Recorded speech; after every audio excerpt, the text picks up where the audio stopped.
Ano iniisip mo? Yung kwintas yan, no? Ano ba kasi talaga yung story nun? Bigay daw yun ng mama ko kay Uncle Ernesto. Oh.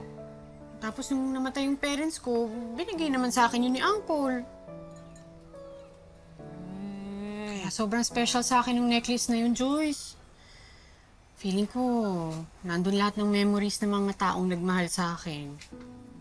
Si Mama, si Papa, pati na si Uncle. Kaya gusto ko talagang makuha yung necklace na yun mula kay Farah.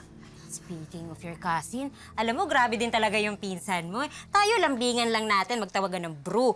Pero yung pinsan mo, kakaibib. Talagang isinabuhay yung pagiging bruha. Real life bruha. Pag ganto-ganto pa. Bakit hindi niya ipalupot yung kwintas sa leg niya para masakal siya? Hanggang ngayon, ako pa rin ang sinisisi niya sa pagkamatay ng tatay niya. Ang tagal na nun, move on na. Akala ko nga nakapag-move on na ako eh. Ayoko na sana magpa-apekto. Pero bro, hindi mo ba naiisip na baka tama si Farah na malas ako? Kasi naman. Tingnan mo, Oh, ano?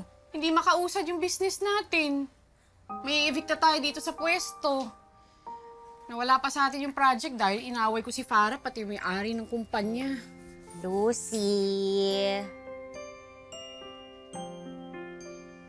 Bro, layuan mo na kaya ako. Baka minamalas ka na dahil sa akin.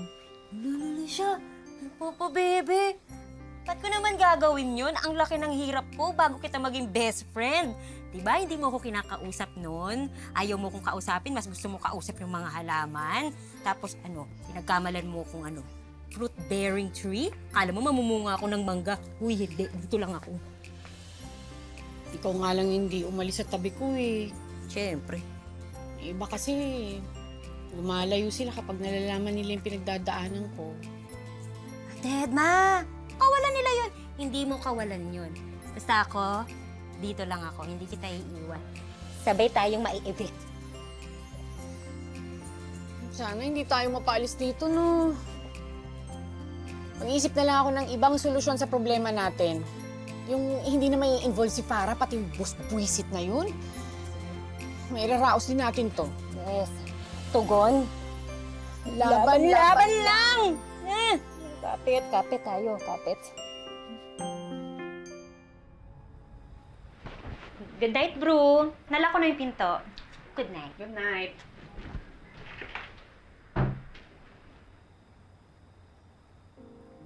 Lord, sorry po kung pinatulan ko si Farah kanina.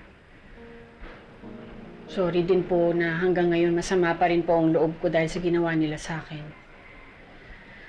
Sorry po dahil sinayang ko yung business opportunity na binigay niyo sa akin. Dahil nga po inaway ko si Farah. Lord, naniniwala po ako na may magandang plano pa rin po kayo para sa akin.